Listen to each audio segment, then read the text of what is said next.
할렐루야. 예수 그리스도 이름으로 하나님 말씀 증거하겠습니다. 우리 다 같이 하나님 말씀 고린도전서 2장 6절부터 26절까지 16절까지 말씀을 같이 찾겠습니다. 고린도전서 2장 6절에서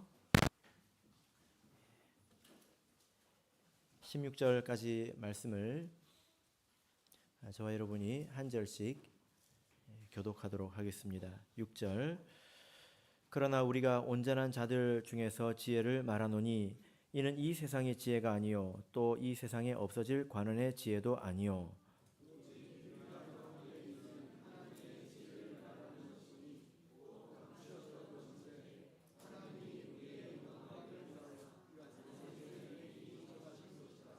이 지혜는 이 세대의 관원이 하나도 알지 못하였나니 만일 알았다면 영광의 주를 십자가에 못 박지 아니하였으리라.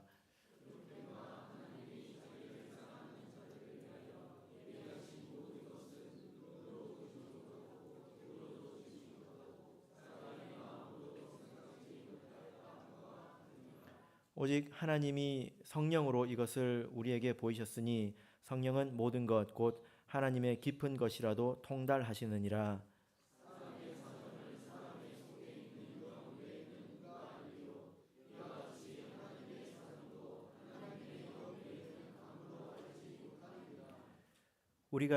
우리가 세상의 영을 받지 아니하고 오직 하나님께로 온 영을 받았으니 이는 우리로 하여금 하나님께서 우리에게 은혜로 주신 것들을 알게 하려 하심이라.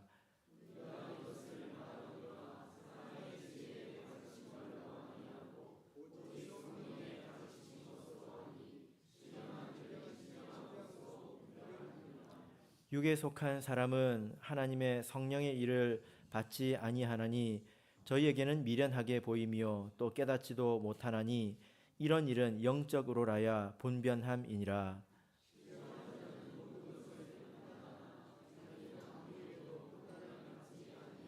같이 읽겠습니다. 누가 주의 마음을 알아서 주를 가르치겠느냐? 그러나 우리가 그리스도의 마음을 가졌느니라. 아멘. 네, 오늘 이 시간은 당신은 어떤 사람입니까? 라는 제목으로 하나님 말씀을 전하도록 하겠습니다. 이 세상에 있는 모든 사람을 두 종류의 사람으로 나눌 수 있습니다. 어떻게 나누면 좋을까요? 잘생긴 사람과 못생긴 사람으로 나누면 어떨까요? 그럴 수 있습니까? 이건 좀 그렇죠. 왜냐하면 굉장히 주관적이기 때문입니다. 그러면 이렇게 나누면 어떨까요? 운전을 할 줄 아는 사람과 운전을 못하는 사람 이렇게 나누면 어떨까요? 나눌 수 있잖아요. 그죠? 나눌 수 있습니다. 그런데 큰 의미가 없죠. 이렇게 나눠서 무엇을 하겠습니까? 요즘 세상은 이렇게 사람을 나누는 것을 그렇게 좋아하지 않습니다. 이것을 차별이라고 생각을 하죠. 그런데 오늘 말씀을 보니까 하나님께서 이 세상 사람들을 딱 두 종류의 사람으로 구분을 하고 있습니다. 하나님께서 이렇게 구분을 하시는 것이니까 당연히 의미가 있는 것이겠죠. 그죠? 어떻게 나누고 있을까요? 14절을 보시면 육에 속한 사람이 나옵니다. 그리고 15절을 보면 신령한 자 나오죠. 그래서 이 세상 사람들을 이렇게 두 종류로 나눌 수 있습니다. 어떻게 해요? 육에 속한 사람과 신령한 자 이렇게 나눌 수 있습니다. 자, 여러분은 어떤 사람입니까? 이 가운데서? 네. 하나님께서 어떤 기준으로 이렇게 나누셨는지 우리가 알아야 대답할 수 있겠죠. 그죠? 육에 속한 사람이라는 것은 이방인을 말합니다. 하나님께 속하지 않은 사람을 말하는 것입니다. 조금 이제 원문에 엄밀하게 원문을 반영해서 번역한다면 혼에 속한 사람 이 정도 되겠습니다. 반면에 이제 신령한 자는 같이 번역을 한다면 이것은 영에 속한 사람 이렇게 구별을 해야 합니다. 그래서 육에 속한 사람과 영에 속한 사람. 영에 속한 사람은 어떤 사람일까요? 하나님에게 속한 사람을 말합니다. 하나님의 백성을 말하죠. 이것을 신령한 자 이렇게 해놓으니까 무슨 산신령 같은 사람이 신령한 자인가 뭐 이렇게 생각할 수 있지만 그렇지 않습니다. 영에 속한 사람이란 뜻이고요. 혹은 영적인 사람 뭐 이렇게 표현을 해도 될 것 같습니다. 15절을 보니까 이 신령한 자는 어떤 사람이라고 나와 있죠?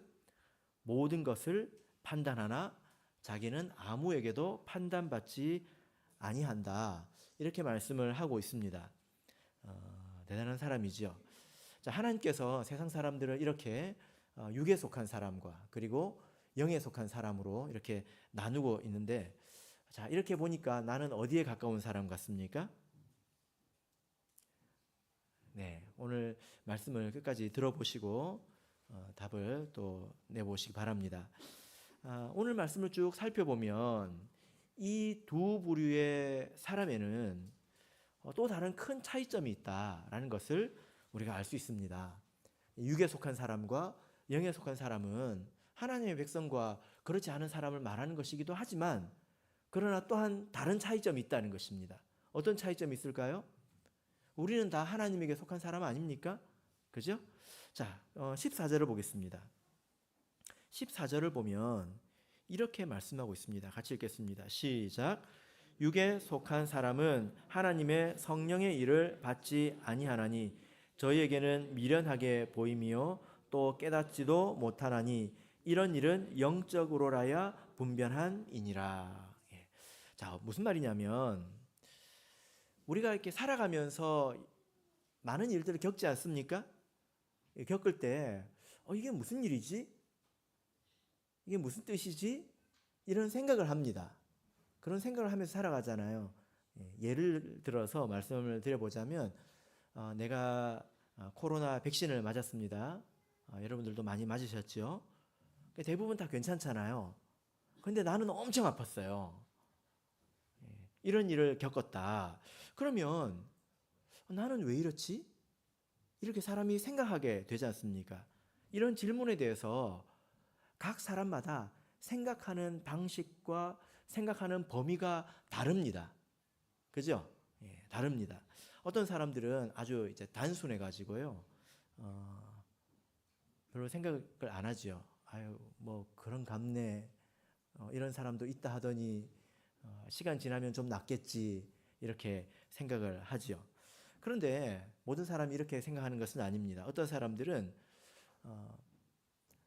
물질적인 것, 물리적인 것만 고려를 하는 사람이 있습니다.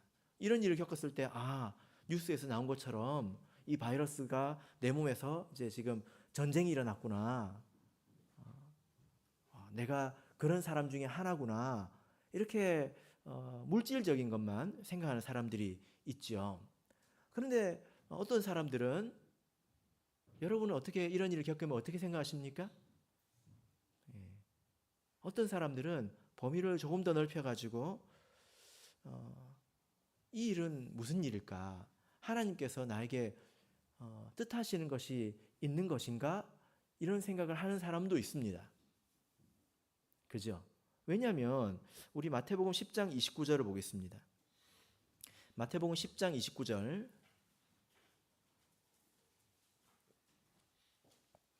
마태복음 10장 29절. 자, 우리 같이 읽겠습니다. 마태복음 10장 29절 읽겠습니다. 시작. 참새 두 마리가 한 아사리온에 팔리는 것이 아니냐?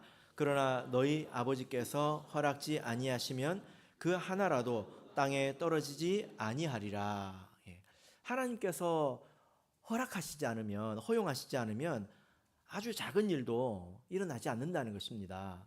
그러니까 아주 작은 일 가운데도 하나님의 섭리가 있을 수 있다는 거죠. 그죠? 그래서 이런 일을 겪었을 때 혹시 하나님께서 나에게 어떤 뜻을 가지고 계신 것은 아닌가, 이런 생각을 하는 사람도 있다는 것입니다. 성경을 보십시오. 성경을 보면 하나님께서 예를 들면 헤롯 왕 같은 사람인데 하나님께서 헤롯을 치지 않았습니까? 치지 않았습니까?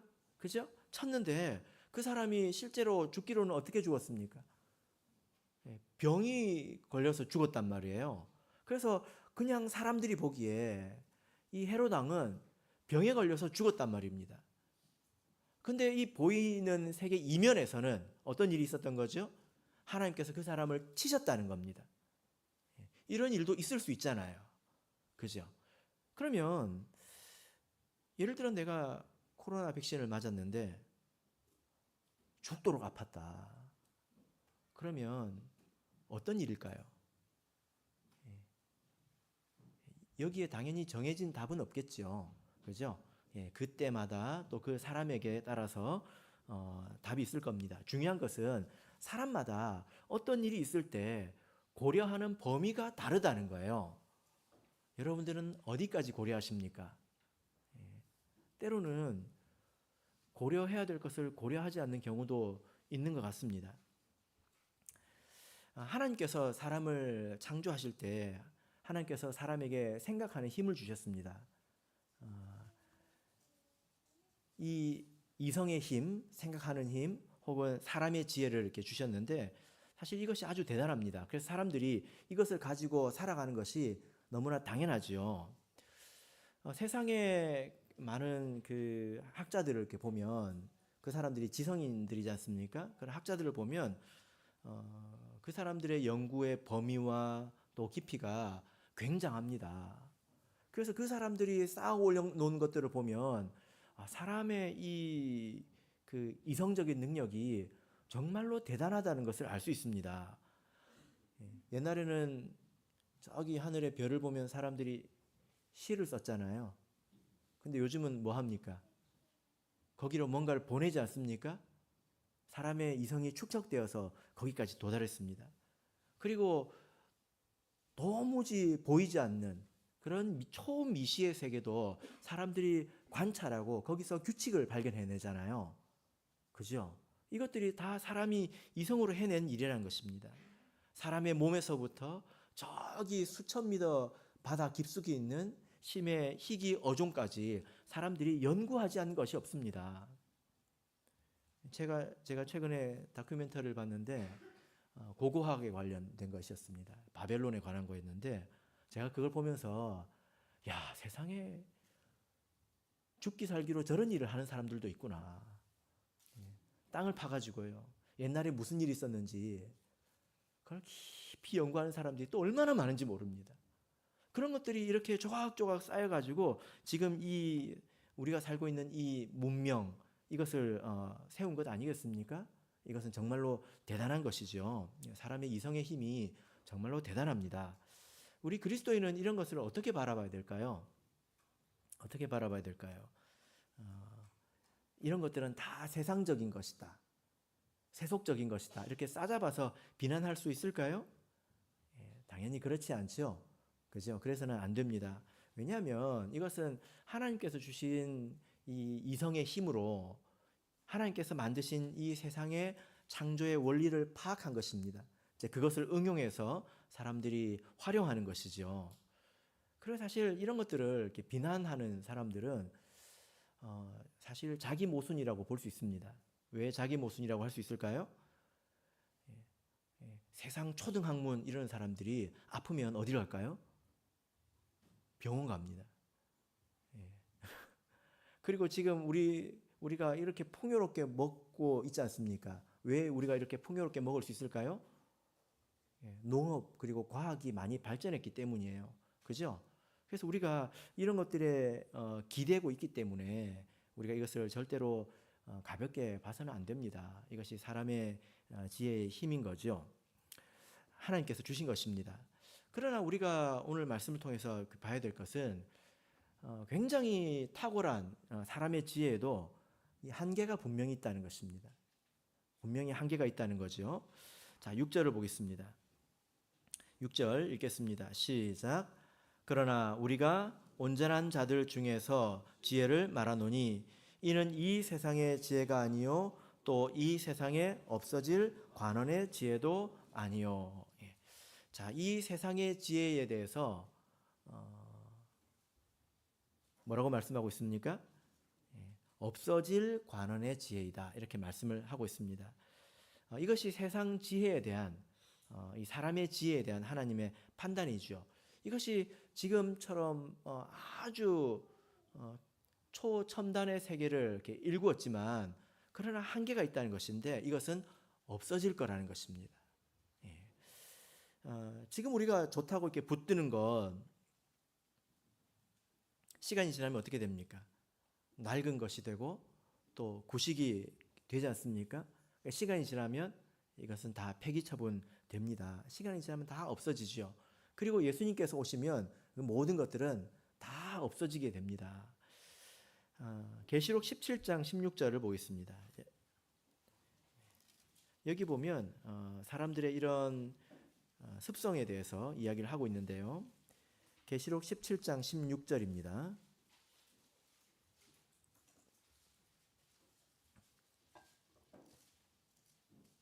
계시록 17장 16절 같이 읽겠습니다. 시작.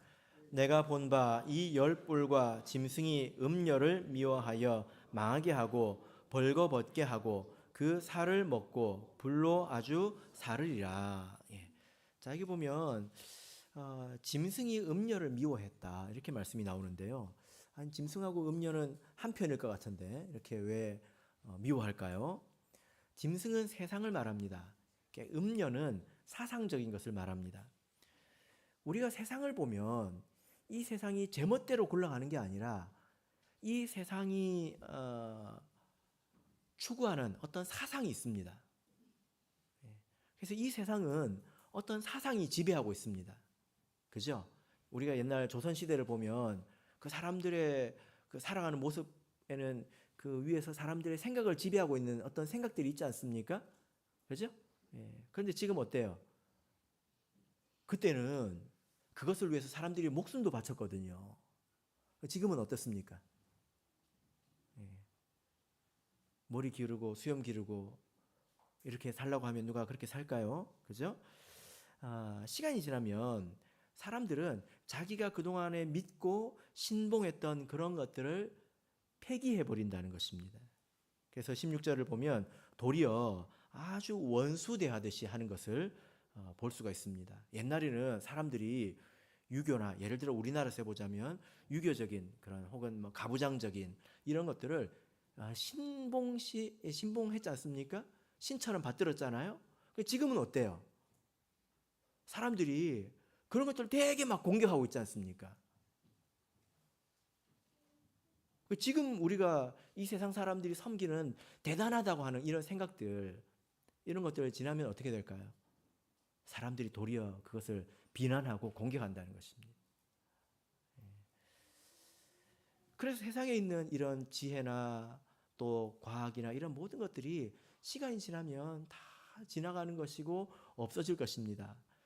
그래서 영원하지 않은 것이기 때문에 우리가 그것을 온전한 것이라고 할 수가 없는 거죠.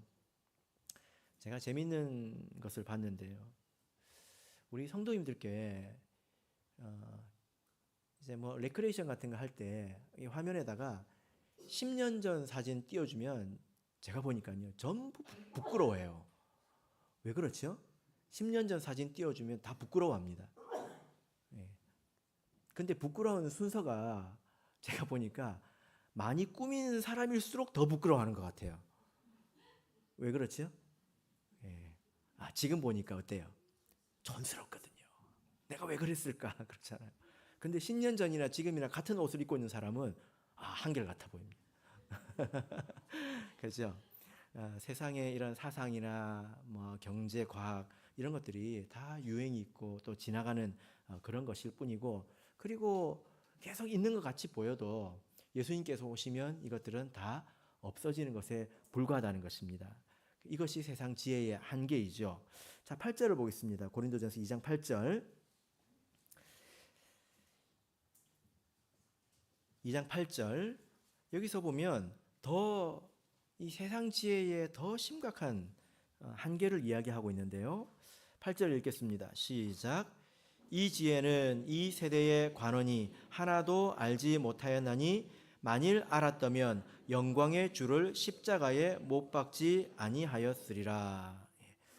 세상의 지혜가 정말 훌륭한 것이라면 그래서 로켓도 만들고 이렇게 우리를 잘 먹고 잘 살게 해주고 옛날 같았으면 다 죽었을 것을 살려놓고 이렇게 대단하지만 그러나 이 지혜가 어떤 것을 했다는 것입니까? 만약에 그 지혜가 정말 온전한 것이었다면 예수님을 알아보고 예수님을 십자가에 못 박지 않았을 것이다. 이렇게 말씀을 하고 있습니다. 여러분, 예수님을 십자가에 못 박은 사람들이 똑똑한 사람들일까요? 아니면 좀 무식한 사람들일까요? 어떤 사람들이 예수님을 못 박았을까요? 무식한 사람들이 무식해가지고 예수님을 알아보지 못하고 못 박았을까요? 그렇지 않죠. 예. 똑똑한 사람들이 그런 일을 한다는 것입니다. 세상적으로. 그래서 유대인 가운데서 제사장들이 그리고 로마인들 가운데서는 엘리트이지 않습니까? 그 총독이 예수님을 못 박지 않았습니까? 그래서 이렇게 말씀하고 있습니다. 고린도전서 1장 21절을 보면 이렇게 말씀하고 있습니다. 로마서 1장 21절 읽겠습니다. 시작. 하나님의 지혜에 있어서는 이 세상이 자기 지혜로 하나님을 알지 못하는 고로 했습니다. 이 세상이 자기 지혜로는 하나님을 알지 못한다. 이렇게 말씀하고 있습니다. 이것이 한계이죠. 그래서 제가 아주 안타까울 때가 있습니다. 예를 들어 세상에 보면 인품이 아주 훌륭하고 또 아주 탁월한 지식을 가지고 살아가는 어떤 그런 분들이 있지 않습니까? 그런 사람들이 어떻게 하나님을 알지 못할까? 이런 생각을 해보면 참 안타깝기도 하고 우리가 하나님을 아는 이 문제는 어떤 인간적인 지능의 문제는 아니라는 것을 우리가 알 수 있습니다. 왜 나 같은 사람이 깨닫고 분명히 알고 있는 것을 너무나 분명해 보이는데 왜 저 사람들은 알지 못할까? 여러분, 그래서 여기서 착각하시면 안 돼요. 내가 지금 뭘 잘못 알고 있는 건 아닌가? 아니, 저렇게 똑똑한 사람이 이렇게 안 믿고 있는 걸 보면 내가 지금 어디에 홀려 있는 것은 아닌가? 이렇게 생각하실 필요가 없다는 것입니다. 세상의 지혜의 한계가 바로 이것입니다. 하나님께서 주신 것이지만 이것에는 한계가 있다는 거예요. 그래서 적당히 의지해야지, 적당히 이것을 사용해야지 지나치게 의지하고 이것으로 모든 것을 해결하려고 한다면 어쩌면 결국에는 하나님을 대적하는 그런 지경에 이를 수도 있는 것입니다. 자, 그래서 우리 9절을 읽어보겠습니다. 9절. 고린도전서 2장 9절 읽겠습니다. 시작. 기록된 바 하나님이 자기를 사랑하는 자들을 위하여 예비하신 모든 것은 눈으로 보지 못하고 귀로도 듣지 못하고 사람의 마음으로도 생각지 못하였다 함과 같으니라. 세상에 있는 모든 일이요, 여러분, 세상에 있는 모든 일들이 물리적으로, 이성적으로, 과학적으로 다 설명되지 않습니다. 왜 그렇습니까? 하나님께서 눈에 보이지 않게 하고 계신 일이 있기 때문입니다.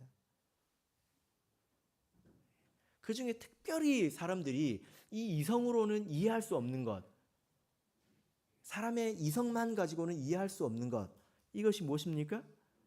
9절 보세요. 뭐라고 되어 있습니까? 하나님이 자기를 사랑하는 자들을 위하여 예비하신 모든 것, 이것은 특별히 사람의 지혜로는 이해가 안 된다는 거예요. 하나님이 자기 백성을 위해서 예비해 놓으신 것, 그것은 사람의 지혜로는 받을 수가 없다는 것입니다. 12절을 보시면 이것을 또 다르게 표현하고 있는데 12절 중반부부터 보시면 우리로 하여금 하나님께서 우리에게 은혜로 주신 것들을 알게 하려 하심이라. 하나님께서 자기 백성을 위해서 은혜로 주신 것들은 사람이 이성만 가지고는 깨달을 수 없다는 것입니다. 만약에 이것이 정말로 지능의 문제라면 IQ가 높은 사람들은 다 교회에 와 있어야죠. 그죠? 네, 그게 그것만 가지고 되는 일이 아니다. 이렇게 말씀을 하고 있습니다. 자, 여러분, 그러면 하나님께서 우리 사람에게, 자기 백성에게 은혜로 주신 것은 무엇일까요? 이 사람의 생각만 가지고 깨달을 수 없는 것이 무엇일까요? 구원의 복음이죠. 그죠? 뭐라고요? 구원의 복음입니다. 이 구원의 복음 안에는 상당히 영적인 것들이 많이 들어 있습니다. 그래서 세상의 지혜로는 받아들이기가 힘든 게 너무 많죠. 그죠? 예를 들어서 하나님의 존재. 이것도 우리가 결국은 믿는 것입니다. 그리고 인간의 어떤 절망적인 상태, 또 영혼의 존재, 혹은 예수 그리스도의 구속,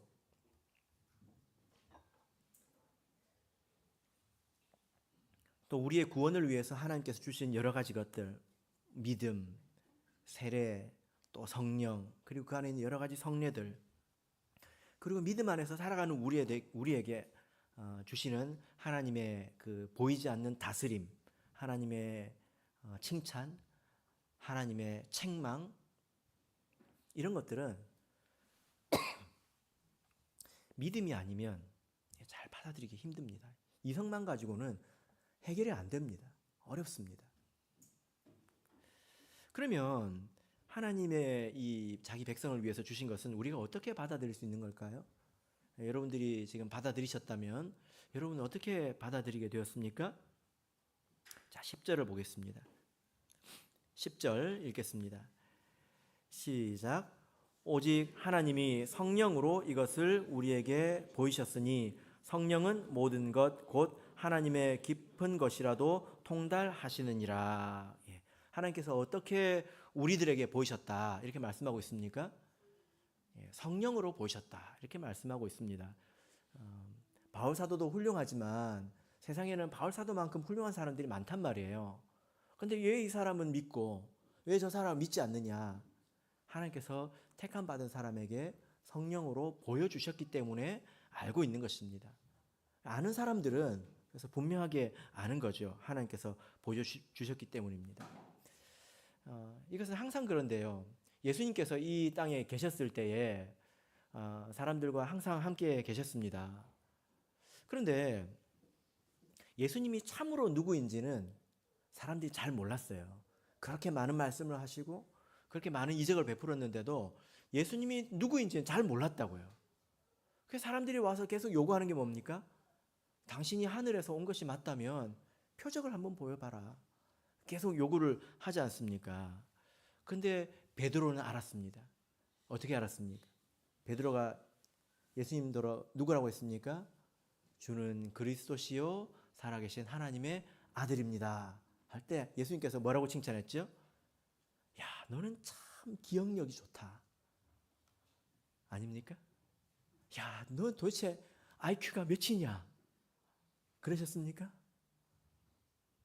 그러지 않으셨죠. 뭐라고 하셨습니까? 요한의 아들 시몬아, 네가 참 복이 있다. 이것을 알게 한 이는 하늘에 계신 아버지다. 이렇게 말씀하셨습니다. 이것을 너에게 알게 한 이는 혈육이 아니요 하늘에 계신 내 아버지시니라.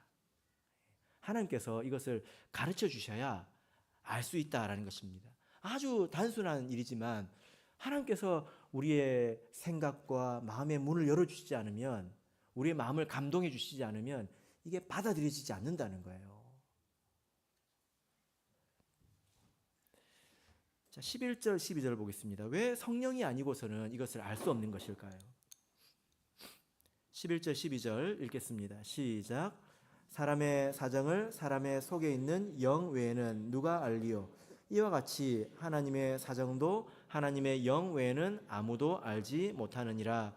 우리가 세상의 영을 받지 아니하고 오직 하나님께로 온 영을 받았으니 이는 우리로 하여금 하나님께서 우리에게 은혜로 주신 것들을 알게 하려 하심이니라. 자, 10길 물속은 알아도 한 길 사람 속은 모른다고 그런 말 있지 않습니까? 그 사람만 아는 거죠. 그런 것처럼 하나님의 지혜, 하나님에 속한 것도 오직 하나님의 영인 성령만 알고 있다는 것입니다. 그래서 12절을 보면 하나님께서 우리에게 이 하나님의 영을 주신 그 목적에 대해서 이야기를 하고 있죠. 무엇입니까? 하나님께서 우리에게 은혜로 주신 것들을 알게 하시려고 주셨다. 이렇게 말씀을 하고 있습니다. 여러분, 그래서 우리가 성령의 감동이 없으면, 성령이 우리와 함께 하시지 않으면 우리가 진리 가운데로 들어가거나 진리 안에 머물거나 진리를 붙잡을 수가 없습니다. 우리가 이것을 꼭 기억해야 합니다. 우리가 그래서 이제 믿음 안으로 들어오려고 하는 경우에 여기서 좀 어려움을 겪는 경우가 있습니다.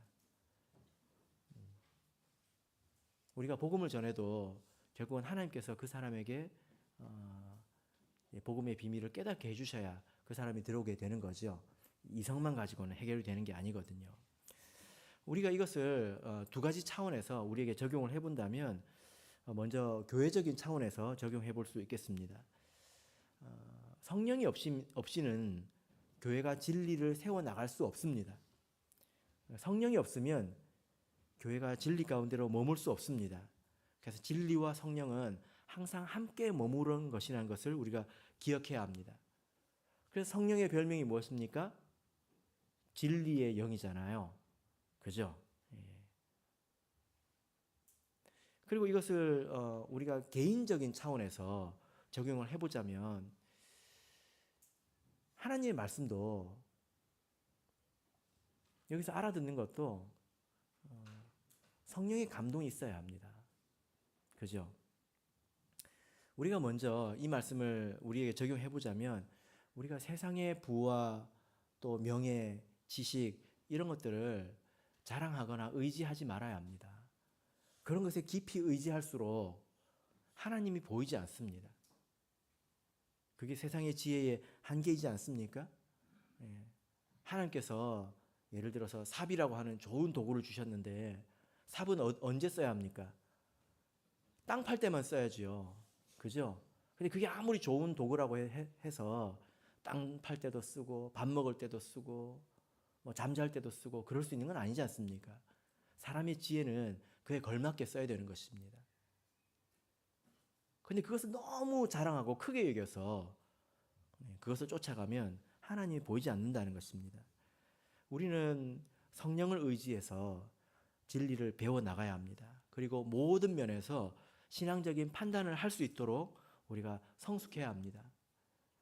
우리가 늘 배우는 우리 구원의 진리도 성령의 감동이 있어야 마음으로 받아들이게 됩니다. 뿐만이 아니라 우리 인생 가운데 찾아오는 수많은 하나님의 다스림이 있지 않습니까? 하나님께서 상을 주시기도 하시고 벌을 주시기도 하시고 이쪽으로 인도하시기도 하다가 저쪽으로 인도하시기도 하고 그러지 않습니까? 그런 것들을 우리가 분별해야 합니다. 하나님의 역사가 눈에 보이는 것은 아니지 않습니까? 성경에도 이런 이야기가 있는데요. 이스라엘 백성이 아이성의 전투에서 실패했습니다. 근데 이것이 참 당황스러운 이유가 뭐냐면은 이것은 전투력의 문제는 아니라는 것입니다. 세상에서 누가 이렇게 싸운다면 전투력이 큰 사람이 이기겠지요. 이게 세상의 상식이지 않습니까? 근데 왜 이스라엘 백성에게는 그게 적용이 안 됐냐고요. 그럼 도대체 이유가 어디에 있는 것입니까?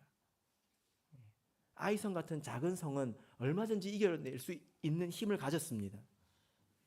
근데 그 문제를 어디서 찾습니까? 어디 있었죠? 그 문제의 원인이? 백성 중에 한 사람이 말씀에 불순종하고 탐욕을 부렸다는 것입니다. 그 한 사람으로 인해서 전체가 고통받는 그런 일이 생겼다는 거죠. 이것이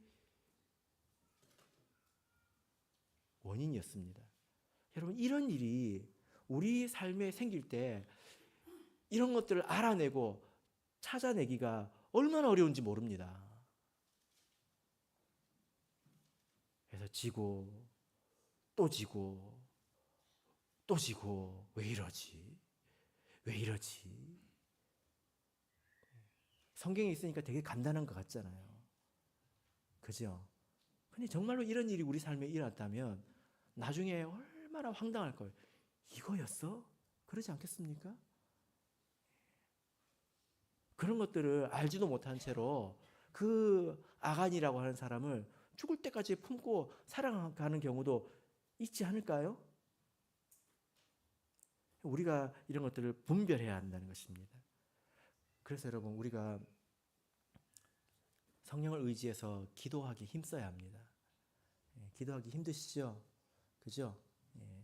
제가 요즘에 9시 기도회를 하면 저는 컴퓨터로 합니다. 모든 성도님들이 제 눈에 다 들어옵니다. 제가 가끔씩 눈을 떠서 보거든요. 혹시 제가 눈 뜨고 기도하는 거 혹시 보신 적 있으신지 모르겠는데 눈이 마주치기도 하더라고요, 보니까. 예.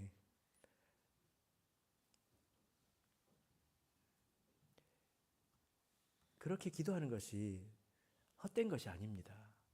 그렇게 기도하지 않으면 내가 하나님의 신령한 것들을 깨달을 수가 없습니다.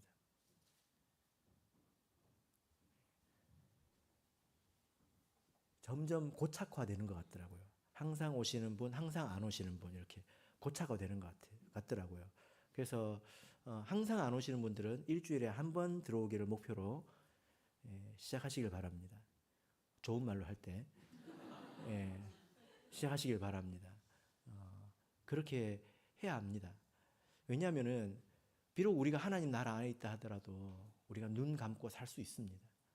내가 지금 무엇을 먹고 있는지, 무엇을 마시고 있는지 모르고 살아갈 수 있기 때문입니다. 그리고 우리가 기도해야 될 것은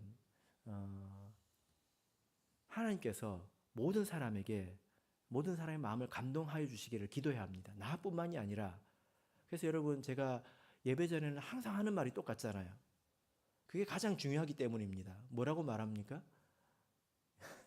제가 말을 꺼내면 여러분들은 이제 그 무릎 그 의자를 끄집어내느라 뭐라고 말하는지 못 들으시죠? 예. 제가 항상 구하는 것은 예배 가운데 성령께서 우리 마음을 감동해 주셔서 깨닫게 해 주시기를 구합니다. 왜냐하면 성경은 성령의 감동으로 적혀졌기 때문에 우리의 마음도 성령의 감동이 있어야 깨닫게 되기 때문입니다. 나뿐만이 아니라 그래야 죄인들도 회개하고 무지한 사람이 깨닫고 우리 교회가 변화된다라는 거예요. 예배 전에 이렇게 기도하는 것보다 더 중요한 것이 어디 있겠습니까? 그래서 우리 모든 사람들의 마음에 하나님께서 감동하여 주시기를 우리가 기도해야 되는 것입니다. 우리가 조심해야 될 점이 그래서 여기 있죠. 여러분, 우리는 육에 속한 자일까요? 영에 속한 자일까요? 당연히 우리는 영에 속한 자이지요. 그런데 영에 속한 자이지만 육에 속한 자처럼 사는 사람도 있지 않을까요? 그러면 그 사람은 어디에 속한 사람일까요? 자, 우리 유다서를 보겠습니다. 유다서 1장입니다. 유다서 1장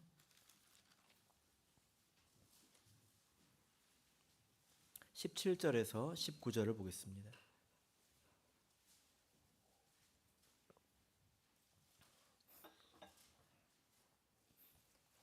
유다서 1장 17절에서 19절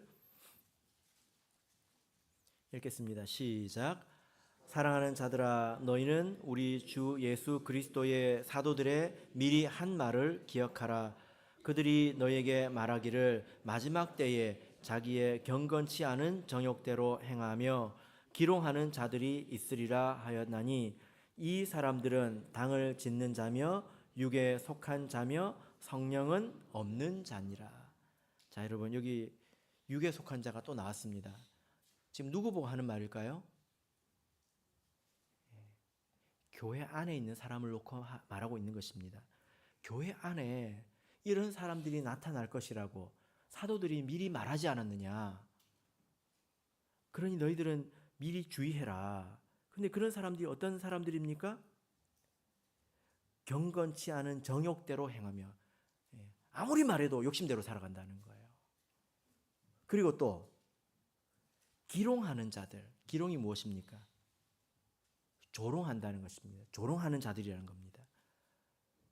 무엇을 조롱할까요? 이 조롱은 이방인들이 교회를 향해서 조롱하는 그 조롱입니다. 제가 한두 시간 전쯤에 십자가에 달린 당나귀 그림을 보여드린 적이 있잖아요. 이방인들이 십자가를 그렇게 조롱했거든요. 근데 믿음 안에 있으면서 진리를 이렇게 조롱하는 자들이 있다는 거예요. 에이, 뭐 그런다고 되겠냐? 그런 게 어딨냐? 에이. 그러면서 이 안에 있는 사람들이 있다는 것입니다. 그리고 당을 짓는 자들. 이런 사람들이 육에 속한 자이고 실제로 그들이 방언으로 기도하는 것 같지만 뭐라고 말합니까?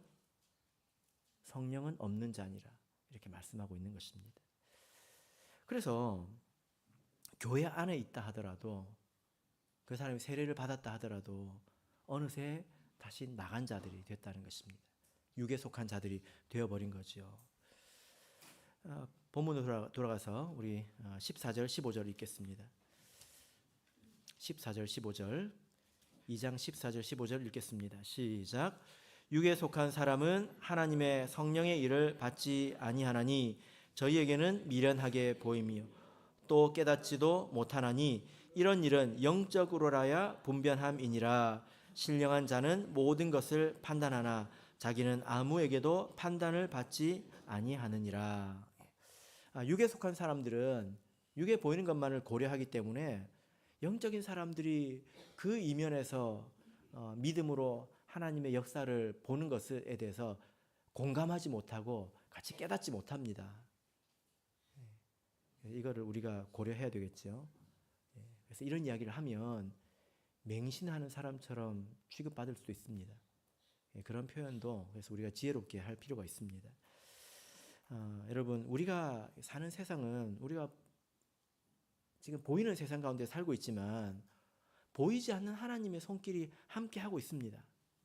하나님께서 욥을 울타리로 지켜주셨던 것처럼 그리고 이스라엘 백성을 광야에서 지켜주셨던 것처럼 하나님께서 보이지 않는 손으로 함께하고 계시는 것입니다. 또 우리가 죄 가운데 있을 때는 사람의 믿음의 수준에 따라서 하나님께서 벌을 주시기도 합니다. 이것이 우리 인생 가운데서 엉켜서 일어나면 꼭 그게 어떻게 보이냐면요. 그냥 일반 사람들이 살아가면서 겪는 희노애락. 세상 사람들도 좋을 때도 있고 안 좋을 때도 있고 그렇지 않습니까? 꼭 그런 것처럼 보인단 말이에요. 그러나 다릅니다. 성도의 인생은 다릅니다. 그래서 우리가 그 가운데서 반드시 하나님을 고려해서 생각할 수 있어야 되겠습니다. 바라옵기는 이 말씀을 통해서 우리가 영에 속한 자가 되고 그리고 진정으로 영에 속한 자가 되기를 예수 그리스도의 이름으로 축복합니다.